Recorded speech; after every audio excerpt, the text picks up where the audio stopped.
নমস্কাৰ, স্বাগতম জনাইছোঁ মোৰ নতুন এটা ভিডিঅ'ত লাগি। আচলতে আজি ৰাতিপুৱাই খেতি পথাৰ নামি গৈছোঁ। এতিয়া কুৰি গোটাই কুৰি দি উভাৰ তাতে আহি আছোঁ। হ'লেও আহি আমি তাক খেতি পথাৰ পাই গ'লোঁ। তাক খেতি পথাৰত দৰ্জা খুলিম। দৰ্জা খোলাৰ আগত কান্ধৰ পৰা কোৰালখন নুমাই লওঁ। বন্ধুসকলে ইয়াক কবিলৈ গৈছিলোঁ, কিন্তু লাগা নাই।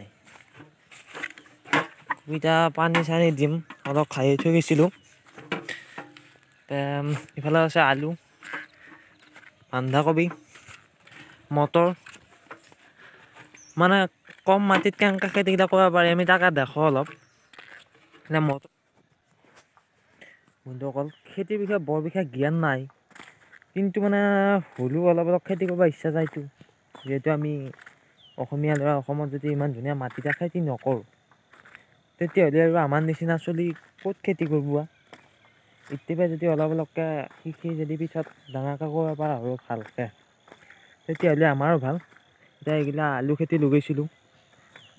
আলু খেতি সিমান ভাল হোৱা নাই, সেইটো নাজানো যদিও কিছু অলপ হ'লেও ভাল হৈছে। সেইফালে বেহাৰ ফুলবাই ধৰিছে আৰু দেখাই আছোঁ। ইফালে তাৰমানে গোটাই বজাৰখন সাৰ দিয়া ভৰ্তি কৰি পেলাইছে। আজিকালি খেতি কোনো গোবৰ সাৰ দি নকৰাই হৈছে, না গোবৰ নোহোৱা হৈছে, মানুহ গৰু চৰু নোপোৱা হৈছে। কি হৈছে ক'বাই নোৱাৰা হৈছে। খেতি নকৰে, তাৰপৰা আহি বেমাৰত মৰি থাকে। আৰু কি কবি বাৰু, মই কাম অলপ কবি চবি খাই বন্ধুসকল। আৰু এটা বস্তু আপোনালোকক দেখিবলৈ লৈছোঁ।